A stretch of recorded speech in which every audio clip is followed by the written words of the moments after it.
ini dengan mengakui dosa-dosa kita, agar kita layak merayakan misteri suci ini. Saya mengaku kepada Allah yang Maha Kuasa dan kepada saudara sekalian bahwa saya telah berdosa dengan pikiran dan perkataan, dengan perbuatan dan kelalaian.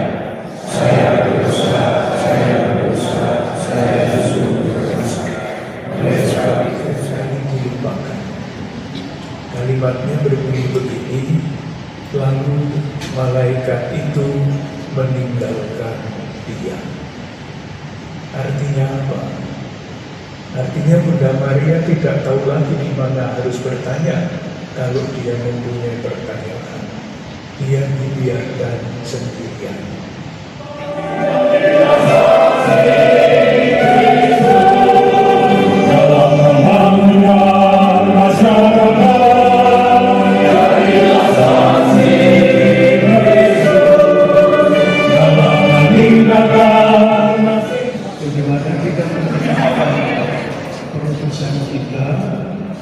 Di dalam gerak gereja universal.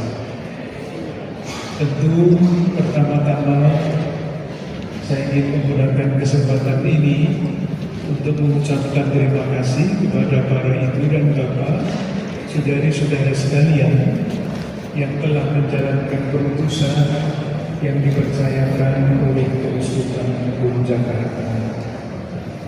Sekecil atau sesederhana apapun yang kita lakukan, itu semua kita lakukan dengan tulus sebagai murid-murid Tuhan, sebagai warga negara Indonesia.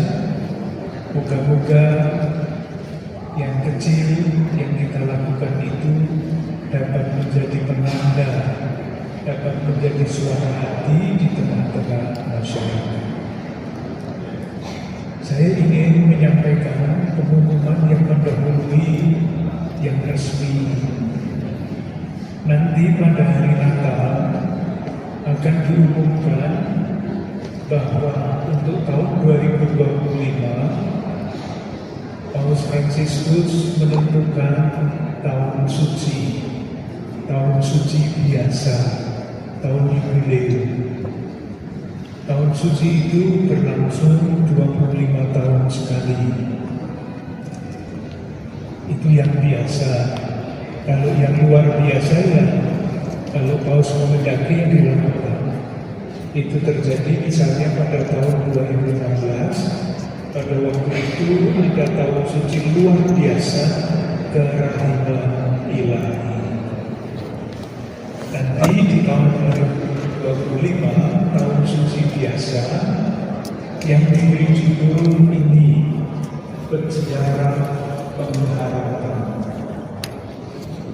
Gereja Universal akan mengumumkan pada tanggal 24 Desember, tetapi Keuskupan Agung Jakarta mengundur, baru akan diumumkan secara resmi tanggal 4 Januari 2025 berkaitan dengan awal dari tahun fokus pastoral tahun 2025 yang intinya adalah memberi perhatian lebih kepada saudari-saudara kita yang kurang beruntung.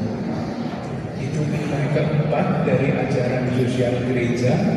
Kalau kita ingat, nilai pertama adalah hormat terhadap martabat manusia. Yang kedua adalah mewujudkan kebaikan bersama. Tahun ini adalah tahun solidaritas. Seperti apapun kita bersolidar ke setiap kawan, tetap akan selalu ada saudara-saudara kita yang kurang beruntung. Maka pada tahun 2025 fokus pastoral kita adalah memberi perhatian lebih kepada saudara-saudara kita yang kurang beruntung, dan nanti pada yang kelima tahun 2026 memberi perhatian pada lingkungan hidup. Itu tidak kita pisah-pisahkan, hanya kita beda-bedakan. Perhatian kepada lingkungan hidup sudah kita laksanakan sejak lama, tetapi nanti pada tahun 2026 akan mendapat perhatian khusus. Nah, berkaitan dengan tahun harapan, mungkin 5 menit saya bicara tentang harapan. Semestinya bisa panjang sekali, tapi ini sudah jam 1:30. Harapan, apa yang dimaksud dengan harapan?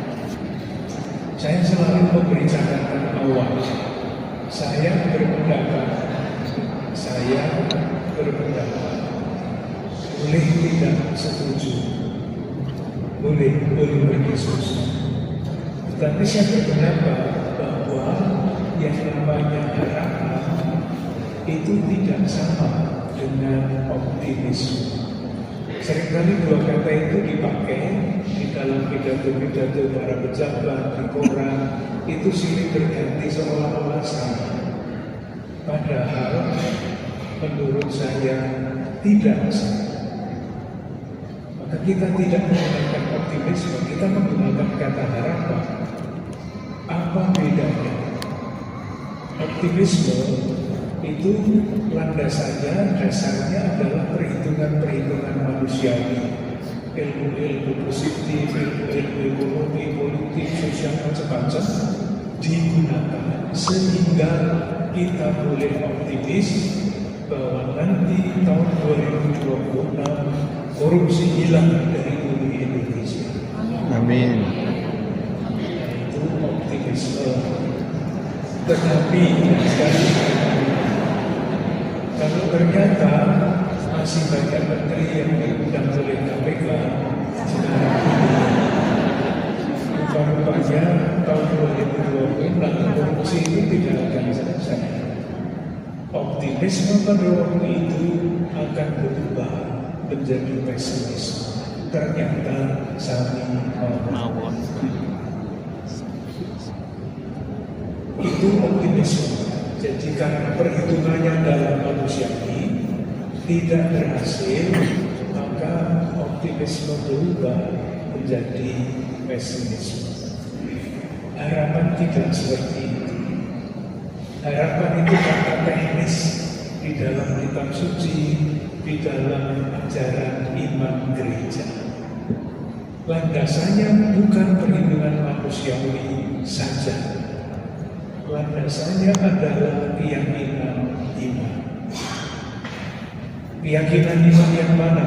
Nah ini kalau diceritakan itu dari kitab Kejadian sampai kitab Wahyu, panjang sekali. Tetapi kalau kita pilih satu ayat dalam surat kepada orang Filipi bab 1 ayat 6, ada di situ Allah yang telah memulai karya yang baik akan menyelesaikannya juga. Jadi kalaupun kita gagal, kita tidak jadi pesimis, karena Allah akan menyempurnakan pada waktunya. Kapan itu kita tidak tahu. Tetapi seorang yang mempunyai harapan, maka kita diajak menjadi peziarah pengharapan. Karena cita-cita kita dengan realitas itu sangat berbeda. Kalau perbedaan itu semakin tinggi, optimisme kita akan sangat mudah jatuh dalam pesimisme. Sambilkan contohnya. Saya masih ingat betul tanggal 17 Agustus 2024 saya hadir ke Masjid Istiqlal mendengarkan pidato Bapak Imam Besar yang sekarang menjadi Menteri Agama. Beliau itu menggunakan istilah yang mengagetkan saya.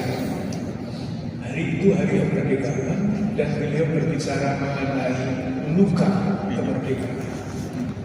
Luka kemerdekaan. Yang beliau katakan adalah kesenjangan di negara kita, di tengah-tengah masyarakat kita, warga negara Indonesia itu semakin luas. Kesenjangan. Saya memberikan contoh ini, contohnya dari saya bukan dari Imam Besar, tetapi kata luka kemerdekaan itu beliau yang melakukan. Saya ambilkan contoh sederhana. Kita sering mendengar istilah tengkes. Tidak paham kan? Sering mendengar kata-kata itu apa enggak, itu bahasa Indonesia baru, kosakata bahasa Indonesia baru menerjemahkan kata stunting. Samping. Itulah kesalahan dasar kita, lebih tahu bahasa Inggris daripada bahasa Indonesia. Padahal satu itu satu bahasa, bukan bahasa Inggris, bahasa Indonesia. Gak main-main. Angka dari akhir tahun 2023, Tenkes, anak di bawah 5 tahun yang karena kurang gizi, kurang makan, perkembangan fisiknya tidak bagus, perkembangan intelektualnya tidak optimal, dan sebagainya. Itu 23%, itu banyak, 1/5. Sementara itu, penelitian yang dibuat setiap tahun mengenai sampah makanan. Saya pernah membaca di halaman depan Harian Kompas. Harian Kompas, saya bukan agen Harian Kompas, tapi saya hanya membaca majalah harian itu. Di dalam pada halaman depan, kalau tidak salah 2022, sampah makanan yang dibuang di negara tercinta kita ini, kalau dirupiahkan pada tahun 2022 itu jumlahnya 330 triliun rupiah. Itulah yang namanya luka sejarah. Dari satu pihak anak-anak kita tidak bisa makan, dari lain pihak sampah makanan seperti itu, dan setiap tahun naik. Nah, harapan kalau kita melihat yang misalnya Presiden bertekad untuk mengurangi angka Tenkes dari 23 menjadi 14 atau 9, kalau berhasil optimismenya bersinar-sinar, tapi sampai sekarang belum berhasil, lalu akan menjadi pesimis.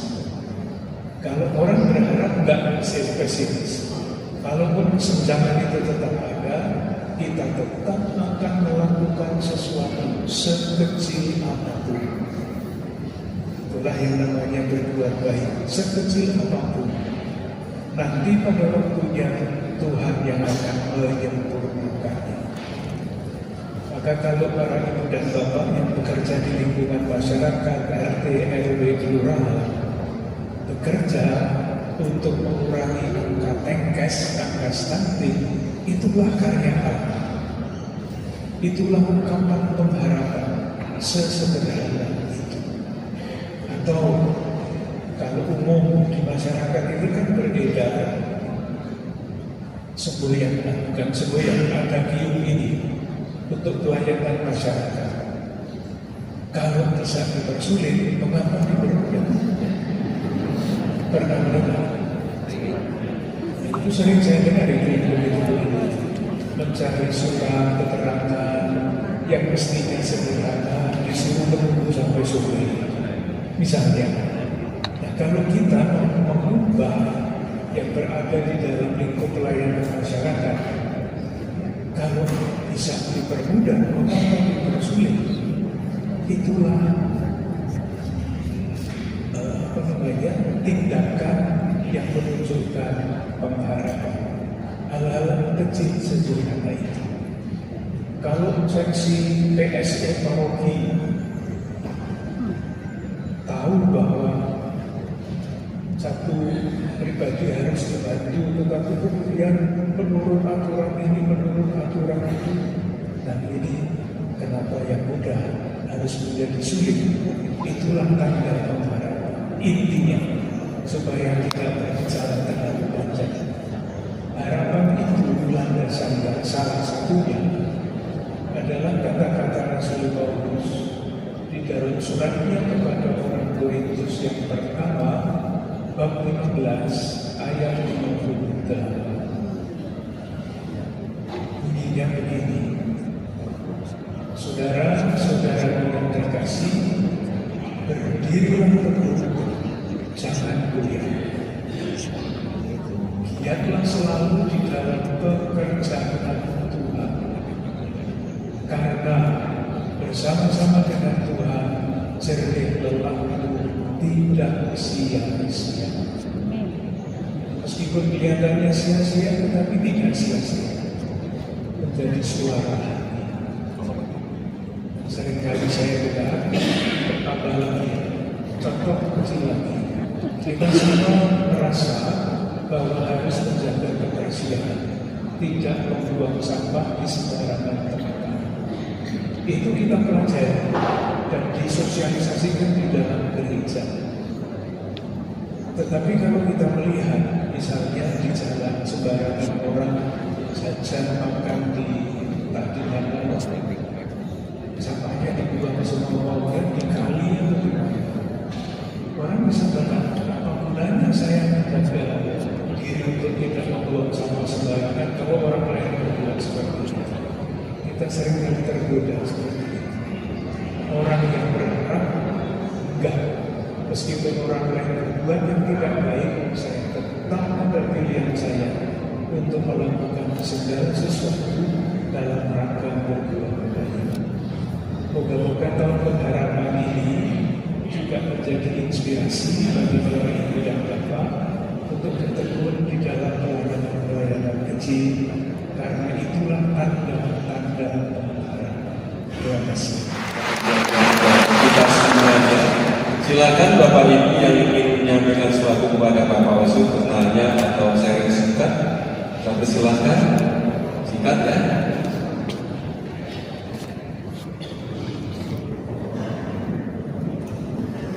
Terima kasih. Bapak Wasu, para romo, suster dan bapak sekalian, dirasa saya sangat perlu untuk memberikan kesaksian yang saya alami. Jadi pada 2001 lalu, saya terpilih menjadi seorang guru, notabene dari Katolik. Pada waktu itu seorang RW, ketua RW. Nah, pada waktu itu pemilihan jam 1, jam 8 udah risau. Jangan pilih kafir, main dulu macam-macam banget. Cuma pada waktu itu saya berdoa bersama keluarga, memohon rahmat Tuhan, semoga Roh Kudus hadir, sehingga isu itu tidak perlu saya tanya.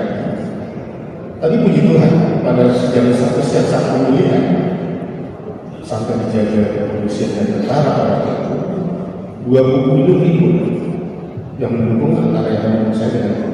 Tapi puji Tuhan, Roh Kudus hadir, Tuhan hadir, saya terpilih terus.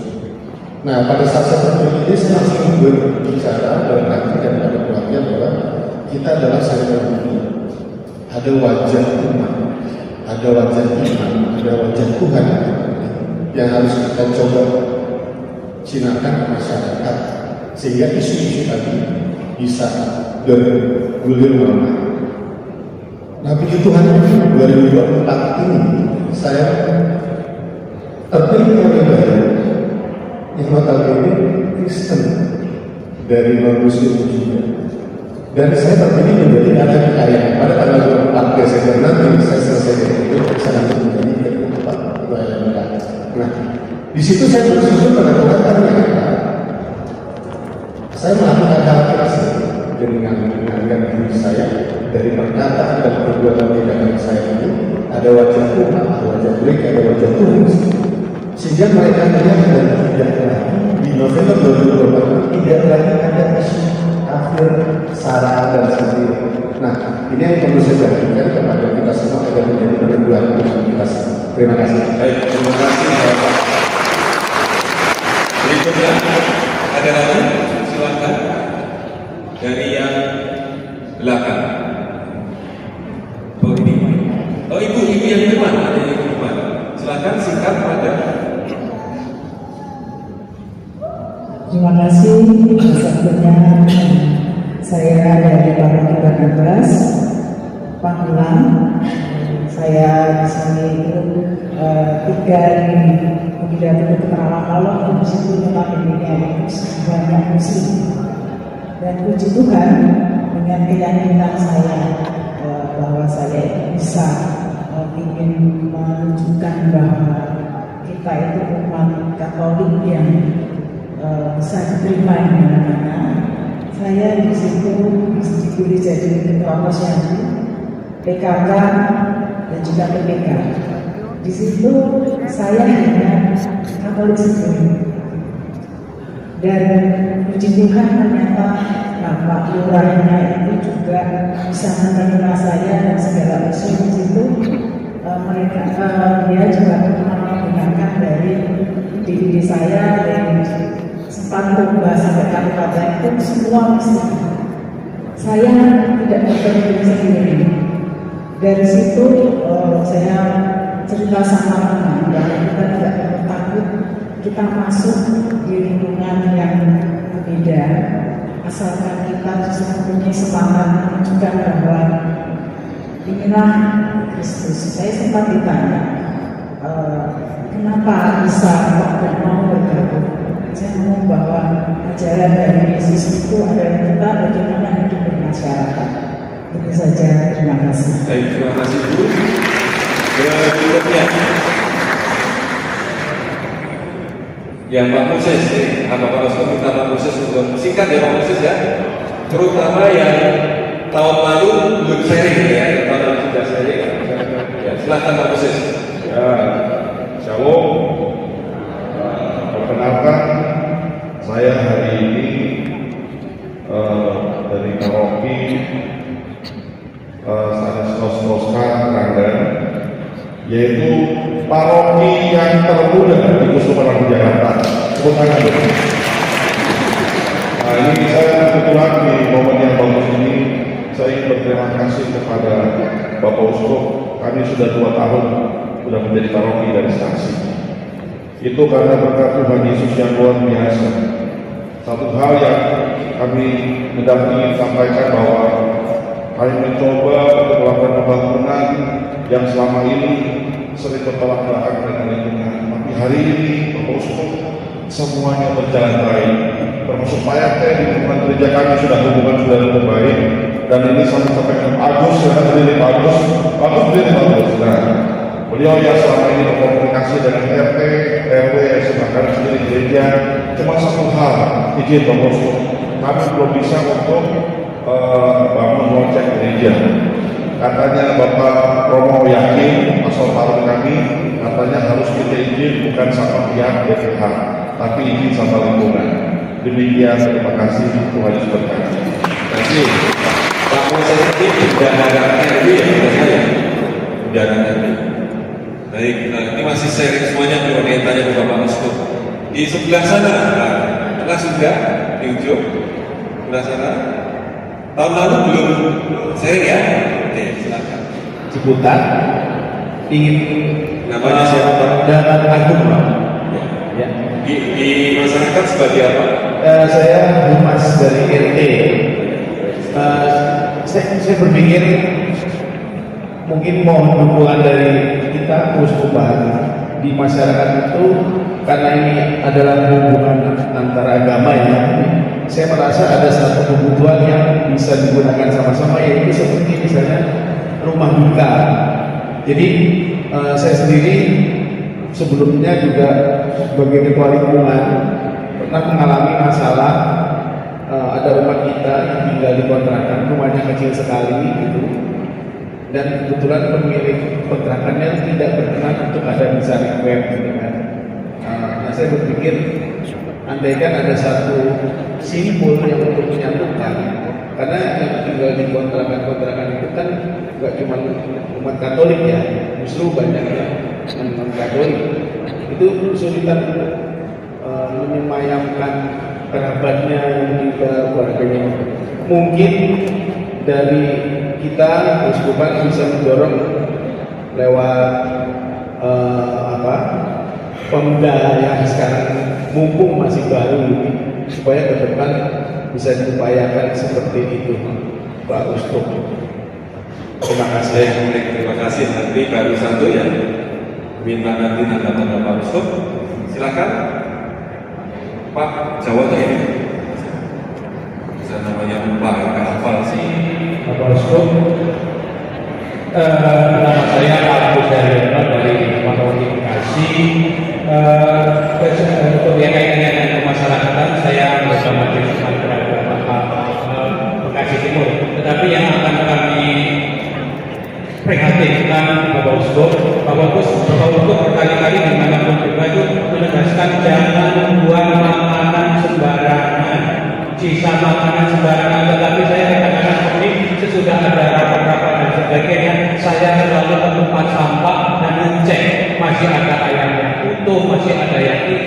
hanya tidak ada satu tempat Bapak Uskup, sehingga kami berdoa kepada Bapak Uskup semoga beliau bagaimana supaya kejadian yang melecehkan karunia yang Maha Kuasa itu bisa dikurangi. Ada beberapa tempat yang kami ketika kalau ada pertemuan itu selalu saya ke tempat sama masih ada lagi.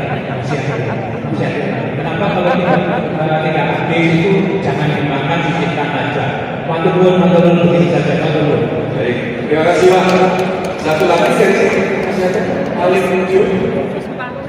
Ya, kalau saya lebih mundur tegar, saya lurahan Jakarta Pusat. Kemarin kebetulan tempat saya kedatangan Paus Franciscus. Tapi jangan dipikir ternyata lurahnya sangat lengkap dengan Bapak tiket. Yang saya mau sharingkan, saya jadi lurah itu sejak zamannya Pak Ahok, Bapak Uskup di tanggal 17 Juni tahun 2016. Saat Pak Ahok itu Jakarta Pusat itu punya wali kota Kristen Pak Maharaman Dede, punya camat Menteng Kristen Pak Paris Limbo, punya camat Sawah Besar Kristen Pak Tua Sitorus, punya lurah Mangga Dua Selatan Pak Aris Kristen juga, dan saya waktu itu menjadi lurah masih Kristen loh. Saya jadi Katolik ketika saya menikah dengan istri saya tercinta di katedral.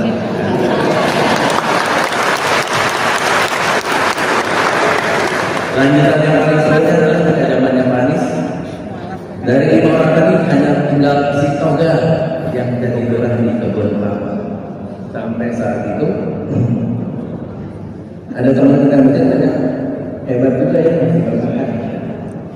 Jadi pesan saya sama Bapak Ibu, yang pertama saya mau terima kasih sudah menjadi pelayan masyarakat, sudah mau mengambil bagian dari masyarakat. Mungkin Bapak Ibu mendapatkan penghargaan dari lurahnya banyak ya. Maka saya sebagai lurah minta maaf kalau Bapak Ibu tidak dapat penghargaan itu. Biarlah penghargaan yang Bapak Ibu dapat dari Tuhan kita Yesus Kristus. Pesan saya, jangan pernah lelah dengan Tuhan. Kalau Bapak Ibu bicara dianggap kafir, itu biasa.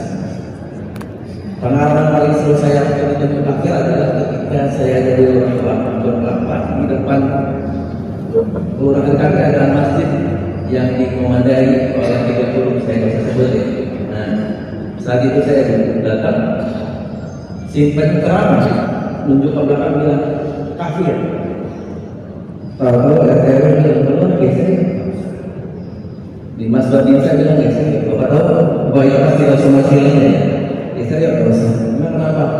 Ceramahnya bagus, tapi hanya untuk orang terbatas. Begitu selesai, saya sampaikan, Pak Ustadz, terima kasih. Apa saya bilang ceramahnya luar biasa, tapi saya untuk orang terbatas. Habis itu yang dari nama saya bahwa Bapak Ibu, ya saling dengan saya juga maaf ya kalau saya lupa Bapak bukan beragama Islam. Jadi kalau Bapak Ibu diberangkatnya karena Bapak Ibu kita punya Tuhan yang kaya, kita punya Tuhan yang luar biasa. Dan saya percaya Tuhan tidak akan mempermalukan anak-anak. Mungkin itu terima kasih. Tuhan yang lagi saya persilakan sebelum yang lain. Nanti apa sudah digabung dulu. Mengenai tempat sembahyang jenazah di paroki itu sudah ada contohnya di Cilincing. Jadi karena di sana rumah-rumah penduduk itu begitu rapat, kalau ada yang meninggal tidak bisa disembahyangkan di situ, maka paroki berkeputusan untuk menyediakan ruangan yang dipakai oleh siapapun yang mau memakai. Jadi tidak usah dilakukan seperti itu adalah tanggung jawab pastoral paroki masing-masing. Dan melihat kesempatan itu untuk menjadi untuk melayani masyarakat mesti diberi prioritas. Tetapi termasuk bersemayam itu tidak mudah. Bukan membuat ruangannya yang tidak mudah, tetapi seringkali masyarakat tidak ngerti kalau jenazah itu disemayamkan karena perbedaan keyakinan. Jadi silakan berbicara dengan Pastor Palagi, apakah mungkin dipikirkan dulu, karena itu pasti proses yang panjang. Membuat analisa pastoral apa yang perlu dilakukan di tempat ini. Nanti mungkin salah satu kesimpulannya, mari kita membuat kamar persembahyaan. Kalau di tengah-tengah masyarakat, di dalam salah satu ruangan di dalam kompleks gereja. Tapi silakan bicarakan dengan dia. Yang kedua, mengenai sampah, itulah Pak yang bisa katakan. Kita tidak kecil hati kalau yang baik yang kita wartakan itu tidak ditangkap oleh orang. Karena mengubah cara berpikir itu susah banget. Ini salah satu usaha untuk mengubah cara berpikir itu misalnya mengubah kata yang dipakai. Kita jangan lagi menggunakan kata membuang sampah. Kita baru itu membuang sampah. Itu tidak kita pakai lagi. Tetapi misalnya kita menempatkan sampah pada tempatnya, tidak menggunakan kata membuang, tetapi menempatkan. Itu susahnya kan? Kita mengubah cara berjalan susahnya. Saya dengan teman saya waktu kami masih mahasiswa, ada teman saya yang hebat sekali. Dia kalau berjalan keliling bahasa Jawa kita baik, goyang sana, goyang sini. Nah, pemimpin rohani di seminari ini nggak suka lihat itu, maka dia dipanggil. Mari saya latih berjalan di kamar saya. Dilatih berjalan. Pokoknya jangan keluar dari satu tegel, tapi tidak melelehkan bersama kembali. Ketika di kamar dia bisa, ketika keluar dari kamar dia keliling lagi. Itu hanya soal berjalan. Susah juga, apalagi cara berpikir, cara berpikir. Itulah harapan yang harus dilakukan dengan tekun dan setia. Baik, terima kasih. Yang terakhir, Pak Lurah, terima kasih banyak. Mohon maaf, seandainya dulu datang ke Kuskupan pasti diberi.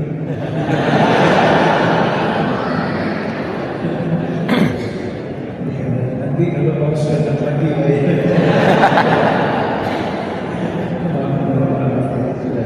Baik, terima kasih karena di sini banyak yang muda, ya, yang dari nanti depan ini katakan yang muda, enggak. Oh, kalau enggak yang muda ya, sebelah sini belum ya? Saya cuma mau cerita. Siapa namanya Bu? Saya namanya Francisca Lisa dengan panggilan Lisa dari Paroki Santo Thomas Rasul Bojong Indah. Sebagai apa di masyarakat? Awalnya saya menjadi ketua keamanan, ketua seksi keamanan Gereja Satora 9 tahun plus demi 3 tahun, jadi 12 tahun baru turun. Saya juga di seksi HAK, nggak boleh turun sama anak-anak yang baru. Saya juga di PSD si penanggulangan bencana. Jadi saya cuma mau cerita, saya bersahabat dari mulai pasukan Korem sampai Kapolsek, dan saya melihat banyak sekali orang yang hidupnya itu susah. Di luar kita punya PSP sendiri juga ada, kalau PSP sudah menolong. Yang di luar dari PSP kita juga banyak. Jadi saya menghidupkan beberapa orang dengan botol bekas. Jadi saya kumpulkan botol bekas, saya bagi kepada mereka, dan satu oma 72 tahun Kristen, tabungan di bank sudah 24 juta dari botol-botol bekas saja. Jadi yang saya mau sampaikan kepada ibu-ibu semua, mungkin botol bekas-bekas bersih ya, dengan catatan bersih, jangan dibuang. Ada yang menampung ya. Jadi saya punya foto-fotonya. Jadi selain oma yang saya terkesan dengan oma itu satu, opung, kita pakai opung. Jadi opung itu kemarin bikin motor jujur. Terima kasih Pak Bos. Terima kasih. Nanti sampai jam 2 ya, maksimal jam 2. Ngomong baik, ngomong Ya, cukup matur nuwun sudah kesempatan untuk bertanya. Saya Purnomo dari Paroki Santo Barnabas Papua. Saya kebetulan saat ini di lingkungan sebagai ketua RT yang periode ketiga, kemudian di kelurahan juga cukup aktif, dan di paroki PAK periode kedua. Ini sebenarnya saya bertanya, saya juga berkeluh kesah sebenarnya, karena dalam periode ketiga ini saya di DPRD itu 2 periode aman, Romo, Skopo. Periode ketiga saya mulai ada sesuatu yang isu yang melempar bahwa Romo itu begini. Dan kalau boleh saya menyebutkan, yang memberi lemparan itu adalah seorang tetangga yang sebenarnya itu dari iman yang sama, yang kembali. Nah, sehingga membuat saya gamang. Dalam berkata keluarga nikah sudah kita teruskan, tetapi batin saya mengatakan saya Katolik, 2 kali saya masih bisa mengumpulkan, saya mengatakan bahwa saya bisa. Ini yang pertama, saya merasa sudah berpindah dengan kondisi di lingkungan. Yang kedua, secara lingkungan gereja itu saya sudah ada kegiatan seperti ini, bahwa tidak berani untuk melakukan misa di rumah itu karena hal-hal yang berkaitan